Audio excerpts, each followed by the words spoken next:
La ley Pulpín se derogó el 26 de enero del presente año, fin de enero, y estamos también ya casi fin de octubre, o sea, hace 9 meses. Es una brillante creación, un parto bibliográfico. Muy bien.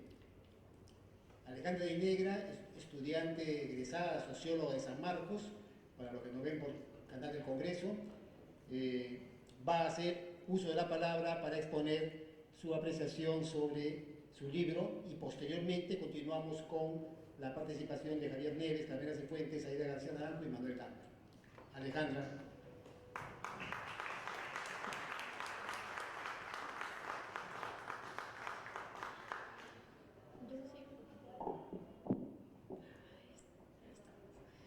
Bueno, ante todo, buenas noches y buenas tardes para los que han estado puntuales, han llegado a abrir justamente el auditorio.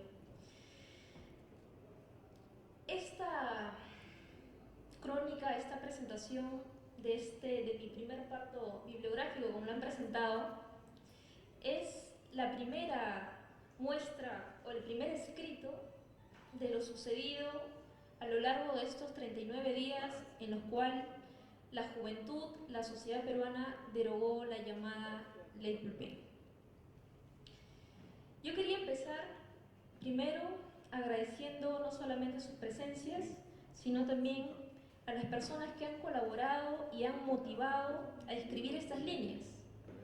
Agradezco al señor Gregorio Quispe, que editó justamente el libro. Agradezco también al señor Jorge Pizarro, que a pesar de que hoy es su cumpleaños está aquí. Y principalmente agradezco a mi profesor de Sociología de la Universidad Nacional Mayor de San Marcos y hoy congresista de la República, mi amigo y compañero Manuel Dangmer. Pues bien, agradezco también la presencia de mis compañeros, amigos que he hecho a lo largo justamente de esta batalla, amigos que uno elige, ¿no? Que la vida los pone. A César, a Vicky, a Harlem y también a la compañera Aida García Naranjo, a la señora Carmela Cifuentes, quien aprovecho a decirle que la admiro bastante por ese temple que usted tiene para poder manejar las cosas en el sector sindical, al doctor Javier Neves, ex ministro de Trabajo, que también valientemente se ha opuesto no solamente a esta ley, sino desde que fue ministro de Trabajo. El título de mi libro, Pulpines, ha levantado una ola de pasiones con respecto justamente al título, ¿no? Y con respecto a la palabra pulpín. Yo quiero empezar justamente por este término, porque le puse pulpines y el trabajo digno, crónica de una lucha victoriosa. Yo creo personalmente de que el término pulpín, sí, fue peyorativo. Nos bautizaron así, los jóvenes pulpines. Y pulpín significa los jóvenes conformistas, sonsos, mediocres, y así nos querían encaminar a la juventud peruana. Pero a lo largo justamente de esta lucha le dimos la vuelta a eso. O sea, esos jóvenes pulpines que el gobierno nos había bautizado así, que los medios de comunicación nos bautizaron así, nosotros demostramos con hechos que no éramos pues tan pulpines. Y lo segundo es que el término pulpín es un término que existía, que existe en un determinado tiempo y espacio. ¿O acaso se hablaba de pulpines en la época del fujimorismo? Yo creo que no. Ese es mi alegato principal del por qué le puse pulpines. Porque nos sitúa en un determinado espacio y tiempo determinado. Yo también quiero agradecer la presencia del ingeniero Gonzalo García. No crea que me he olvidado de usted. Por supuesto que lo hice entrar, se ha sentado ahí muy tímidamente. Para mí es un placer y es un honor, y sobre todo que me siento mucho más presionada porque usted está ahí. Y creo yo que usted tenía que estar en el Agustino, pero para mí es un placer que se quede aquí. Bienvenido por su presencia, pero justamente pues satisfacer no solamente la expectativa de mis compañeros y ustedes, sino también la suya. Yo, como el ingeniero Gonzalo García, como el congresista Manuel Dangmer y como los compañeros, algunos compañeros que estamos aquí, formamos parte de un bloque de izquierda que se llama Unidad Democrática. Yo formo parte de Unidad Democrática, como lo es también el compañero Gonzalo García. Bien, Los parabienes, los detalles, las marchas, todo lo han comentado mis compañeros. Mi exposición de hoy está centrada básicamente en el capítulo 8 de mi libro, que tiene que ver con el título, yo le he titulado como Balance Personal, un acuerdo intergeneracional. Esta movilización no era una lucha de generaciones. Estábamos ante una lucha que era totalmente intergeneracional y que está por transformar las grandes estructuras de nuestra nación. Yo cito a Salvador Allende, quien muy bien lo dijo en una exposición en México: no hay querella de generaciones, lo que hay es un enfrentamiento social, que es muy distinto, y pueden estar en esa misma línea del enfrentamiento hombres y mujeres de todas las edades. Y esto tiene mucho que ver con lo que pasó durante las movilizaciones contra el régimen laboral juvenil. Estas movilizaciones se dieron a conocer al mundo como un movimiento juvenil espontáneo, de una nueva generación de jóvenes, de estudiantes, de trabajadores, y que se centró además en la demanda del derecho al trabajo digno. Y la verdad es que no fue ni un movimiento espontáneo, ni solo de jóvenes, y ni que solo planteó la derogación de la ley laboral juvenil. Fue una movilización que logró hacer síntesis a una larga lucha de muchos estudiantes, de muchos trabajadores, de jóvenes y de hombres y mujeres de nuestro país. Y hay que ser justos con eso, porque los movimientos no se dan por puro espontaneísmo, o al menos nuestra experiencia no se dio por pura espontaneidad, creo yo. Por eso digo que es mi balance personal. Tuvimos antes de la dictadura fujimorista un verdadero movimiento estudiantil, laboral, sindical, campesino y social, que planteaban reformas estructurales. Era un movimiento muy organizado, muy politizado, y que planteaba la necesidad de contar con instituciones al servicio del pueblo. Después, durante la dictadura, tuvimos organizaciones que hicieron resistencia, que defendieron sus organizaciones a pesar de la intervención militar y las muertes que hasta el día de hoy se lamentan. Después, durante la transición, se seguía resistiendo a estas medidas que agudizaban la privatización y la explotación laboral, impuestas durante la dictadura de Alberto Fujimori. Y junto con estas organizaciones que hacían esta resistencia, también estuvieron académicos, también hubieron trabajadores de todos los rubros, profesores, campesinos, que desde antes de la llegada del gobierno de Ollantumala venían planteando la necesidad de recuperar el derecho a un trabajo digno y fortalecer la institucionalidad pública fuertemente deteriorada y destruida, desfinanciada desde los años 90 en adelante. Y plantearon la necesidad también de superar la explotación de la mano de obra, aprovechada por el sistema privado e incluso el sistema público, que se vio hegemonizado por la lógica del mercado en nuestro país.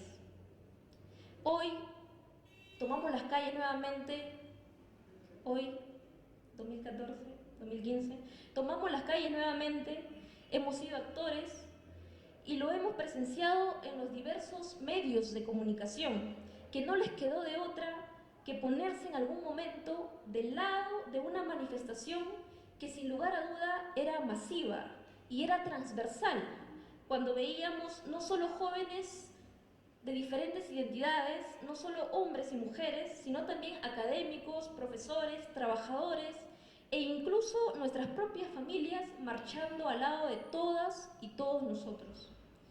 Pero no solo eso, tuvimos también sindicatos de trabajadores de innumerables rubros, apoyando la demanda del derecho a un trabajo digno, porque de alguna manera se entendió que esta reivindicación era entender a la mano de obra no como una mercancía, no como un bien de consumo, sino como un derecho social, humano y habilitante. Era una tarea de todos y de todas porque nos afectaba al conjunto de la sociedad, a los padres y madres, trabajadores y a los hijos e hijas de ellos. trabajadores que se ven mermados en su capacidad adquisitiva, producto del alto nivel de endeudamiento de nuestras economías domésticas al mercado con el drástico deterioro de nuestra vida. La plusvalía que produce el trabajador, el obrero, ya no solamente le disminuye cierto producto de sus ingresos, que percibe a costa de la generación de utilidades de una empresa a la que trabaje, sino que además se le compromete su trabajo futuro, su mano de obra, a un endeudamiento de 20, de 30 años de plazo. Y con esta norma de la Ley Laboral Juvenil, los jóvenes de 18 a 24 años, yo tenía 24 años en ese entonces, serían y pasaban a ser semi-esclavos de las principales benefactoras de esta norma, que iban a ser justamente los grandes capitales, las grandes empresas. Esta idea que he explicado se logró plantear en las movilizaciones y debates, y eso nos permitió señalar que la demanda de una reforma laboral tenía que ver también con la necesidad de que el pueblo genere un proceso emancipador mayor, y que esa disputa iba en relación también con otras disputas. Y en otras palabras, no es que nosotros, los jóvenes, fuéramos pueblos iluminados, que se nos haya ocurrido de un momento a otro. Es cierto que denunciamos que se venía ya una ley catastrófica y abusiva que precarizaba aún más las condiciones laborales en nuestro país.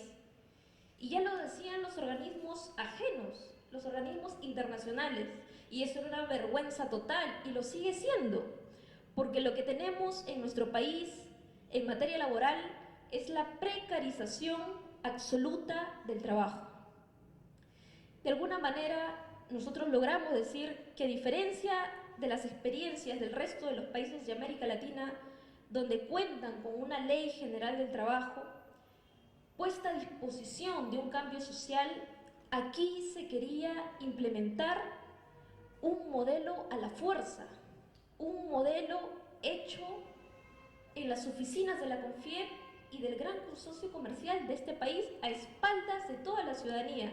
Eso era lo que se quería implementar aquí, un modelo a la fuerza, y se puso a disposición de profundizar y de reproducir este modelo económico y político neoliberal impuesto durante la dictadura de Alberto Fujimori, que lo único que producía era aumentar la dispersión laboral que tenemos. Ante un país totalmente desigual, el costo de la mano de obra reproducía y reproduce aún más esa desigualdad. Y era lo más barato que se estaba ofertando y que se sigue ofertando. Y por otro lado, además de esta reproducción de desigualdad, habría que echar también un vistazo a nuestras instituciones que reproducen la mano de obra barata, otra mano de obra un poco más calificada, otra para la élite gobernante y otra para los grandes empresarios que mantienen sus grandes empresas de familia en familia, de herederos a herederos, de hijos a nietos y así, etc. Y eso nos llevó a señalar que de alguna manera no bastaba simplemente con decir que el trabajo es un derecho y debe ser en condiciones dignas como consigna, sino que tenemos que repensar el sentido de nuestro trabajo desde la lógica de un proyecto nacional emancipador, un sistema laboral que nos dé las herramientas para poder transformar nuestra realidad y no simplemente salir al mercado laboral, además sin experiencia, para buscar trabajo en lo que encontremos. Y muchas veces trabajamos incluso en actividades en las cuales nosotros no hemos estudiado, ya sea en la universidad o en institutos técnicos. Sino que el trabajo debe dignificarnos como persona, como ser humano, y permitir condiciones para desarrollar nuestro pensamiento, para decir que tenemos valores y que esta sociedad en la que vivimos no vela, no los respeta, ni mucho menos apuesta por ellos, para decir que esta sociedad en la cual nosotros también somos responsables de cambiar el beneficio colectivo. Y eso obviamente pues estaba contraparte de lo que viene diciendo el gobierno y de lo que decía el gobierno durante esta travesía de los 45 días que duró esta ley laboral juvenil. Y ello también va de la mano con la destrucción de los espacios de debates críticos y la migaja del presupuesto que nos dedican a nuestra educación. El que hayamos salido a las calles en 5 marchas consecutivas es un grito de basta. El que hayamos y el hecho de que seamos jóvenes y el que no hayamos vivido quizá las experiencias de nuestros padres, como la tortura, como el exilio, como el hecho de estar presos, el hecho de haber vivido en carne y hueso las persecuciones, aún así entendemos cuando nos dicen, hija o hijo, no te metas en política. Pero así como yo, muchos de los que estamos aquí consideramos justamente de que era necesario dar el primer paso, ante lo cual inmediatamente muchas personas se sumaron, hombres y mujeres de todas las edades, se sumaron a apoyarnos. ¿Por qué? Porque había que entender que solos no íbamos a poder avanzar, que solos los jóvenes no iban a poder cambiar o querer cambiar estas grandes estructuras de nuestro país opresoras hacia el ciudadano peruano. Y que solo los jóvenes, pues, no éramos los predestinados a plantear las grandes transformaciones. Necesitábamos, para asumir el impulso y lograr estos cambios concretos, a los hombres y mujeres de todo el país con espíritu renovador de todas las generaciones. Y cuando logramos sumar a los sindicatos, a nuestras familias, a nuestros vecinos y vecinas que lucharon con nosotros, los medios de comunicación cambiaron su estrategia. Ya no éramos los jóvenes subversivos, los que buscábamos demandas utópicas, irreales, irrealizables y mezquinas, como lo decía el mismo presidente Ollanta fuera del país, porque aquí dentro nos reprimía. Empezaron los ataques sistemáticos, ataques contra la CGTP, ataques contra los partidos de izquierda, contra los intelectuales, contra los políticos que votaron en contra de esta norma. Decían que los grupos políticos de izquierda se venían a aprovechar de la demanda de los jóvenes, que se venían a colgar de nuestras movilizaciones, y empezó el ataque mucho más fuerte, no solamente en términos comunicacionales, sino también con denuncias preventivas. Nuestro compañero Saberón es ejemplo de ello, tiene una denuncia preventiva. Llegó el momento en el que nos empezaron a tildar de inútiles manifestantes, de violentos, de que estábamos planteando demandas que ponían en peligro el status quo del país. Y bueno, pues, ¿el Estado qué decía? Que no podía dar nada gratis, que alguien tenía que pagar derecho de piso. Y bueno, nosotros dijimos, sí pues, alguien tiene que pagar el derecho de piso, pero no éramos nosotros, no tenía que ser a costa de nosotros, sino a través de una reforma política, con aumento de salario, con derechos laborales, no a la mitad, en donde el rico se haga más rico a costa de los que menos tienen. Entonces yo creo que uno de los elementos que logramos entender y que muchas veces no se ve hacia afuera, porque los medios ponen una gran barrera en ese sentido, y también de repente a nosotros se nos olvida, producto del aprendizaje que hemos adquirido, es que pasamos de un momento netamente opositor a un momento propositivo, con propuestas. Y nosotros pedíamos que se abra el debate a una ley general del trabajo. Sí teníamos propuestas, había una propuesta de un proyecto de ley general del trabajo, y nosotros pedíamos, pues bien, que esta sea la oportunidad para empezar a debatir una ley general del trabajo.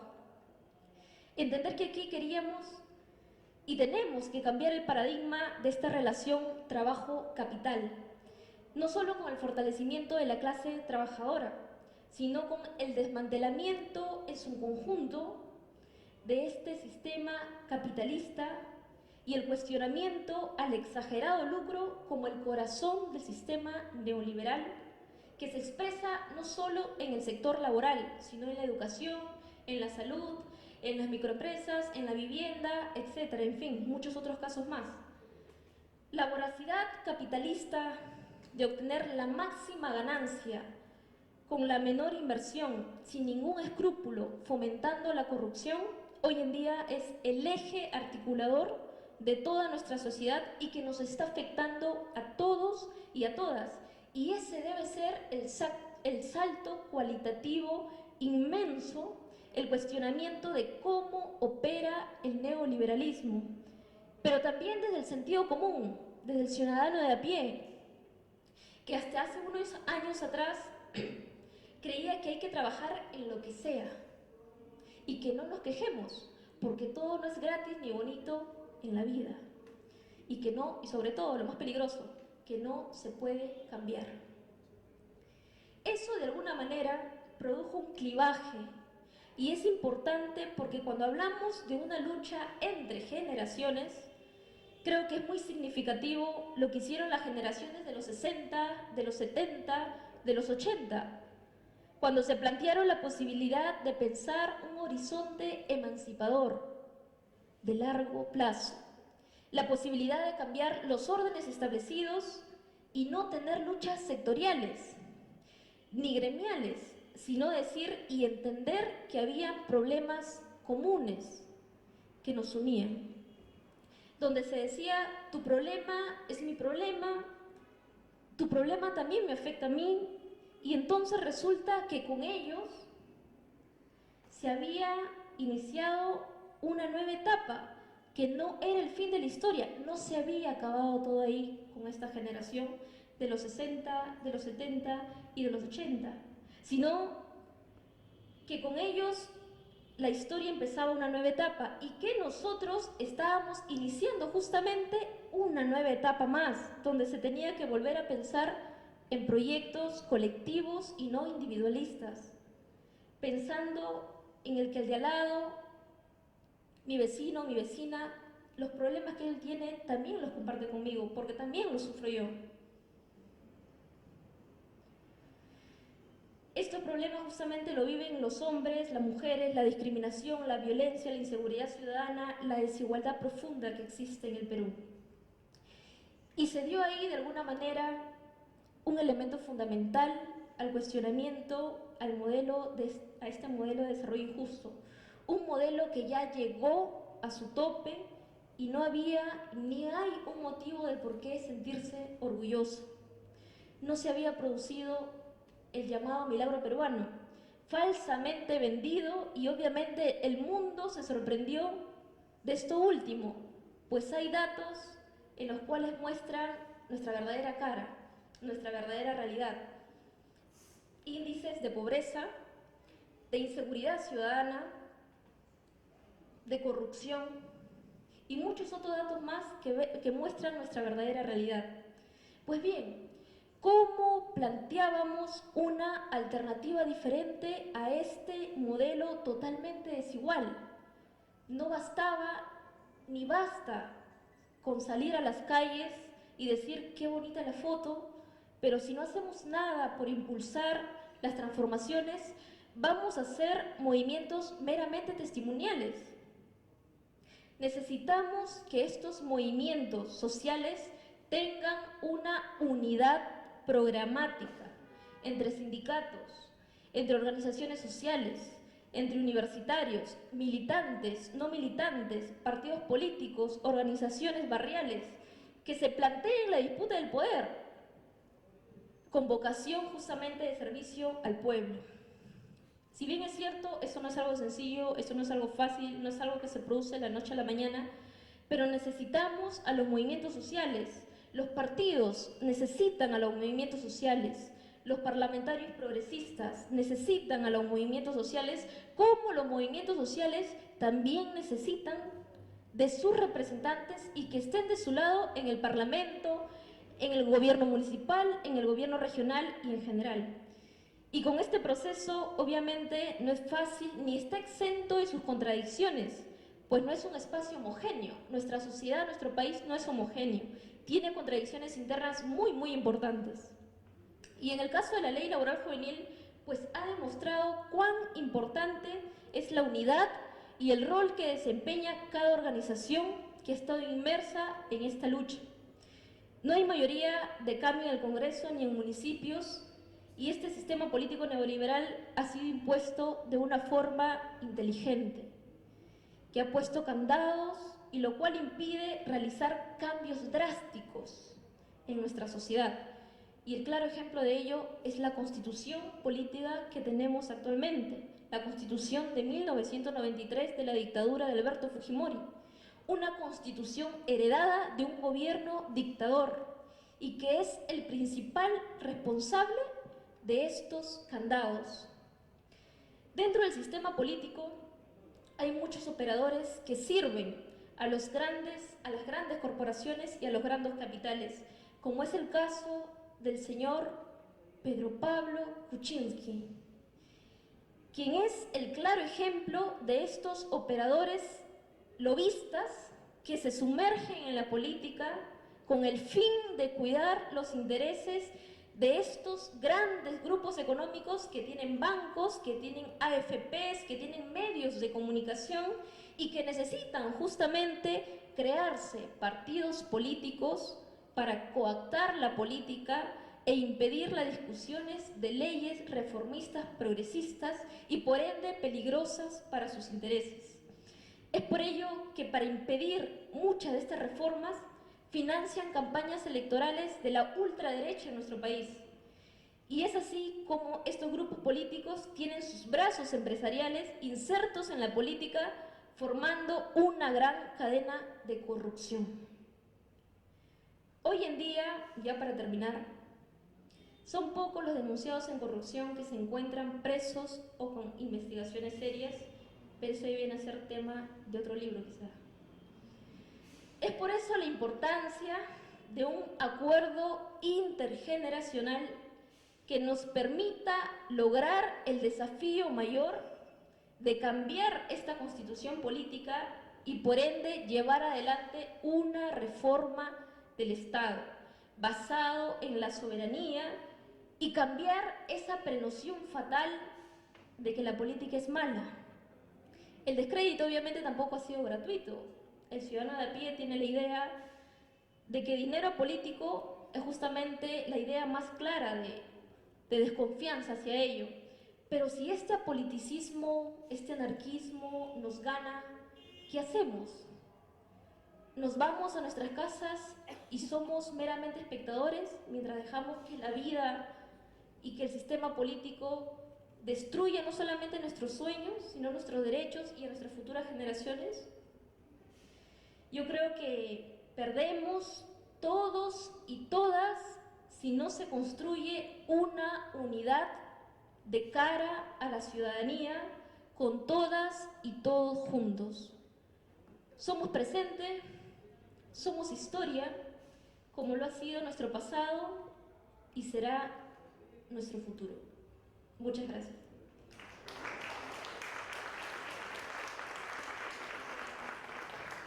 Muchas gracias, Alejandra Di Negro, autora del libro Pulpines y el trabajo digno.